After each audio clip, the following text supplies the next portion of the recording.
Pertanyaan saya adalah, di tengah kesulitan, bagaimana kita dapat membedakan apakah itu ujian dari Allah Ta'ala atau hukuman?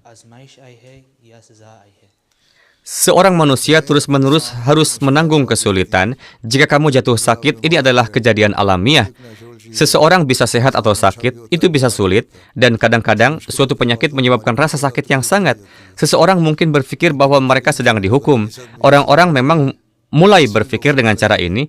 Seorang sahabat meletakkan tangannya di atas tangan Rasulullah SAW dan mendapati tangan beliau sangat hangat.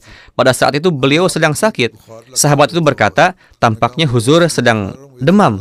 Rasulullah menjawab, saya mengalami demam yang parah dan saya mengalami rasa sakit yang jauh lebih besar daripada kalian semua selama sakit.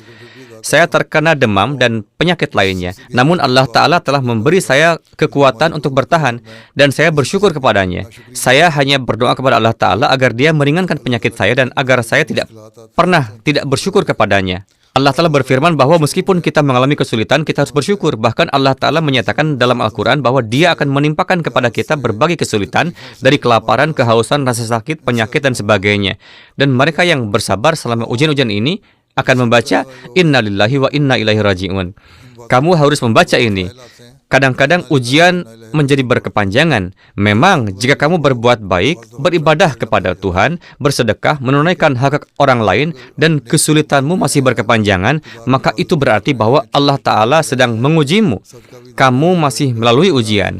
Jika itu berlalu dengan cepat, maka itu baik dan bagus.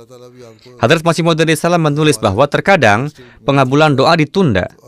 Ketika penerimaan doa ditunda, itu berarti Allah Ta'ala menginginkan orang yang berdoa untuk berdoa lebih lanjut sehingga doa itu diterima sepenuhnya.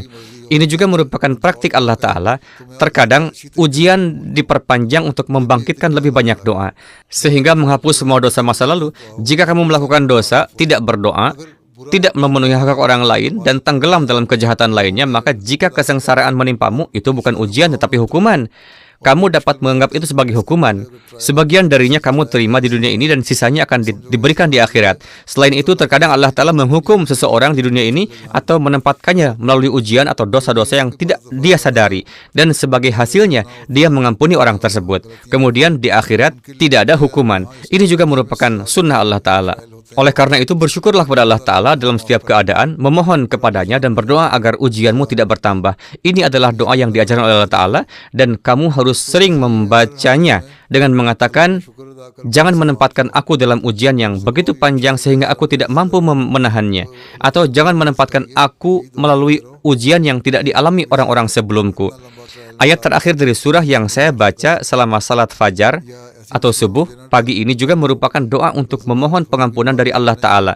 Jangan meminta pertanggungjawaban kami, jangan perpanjang ujian kami, dan tunjukkan belas kasihan kepada kami. Ini adalah doa yang kita baca. Oke?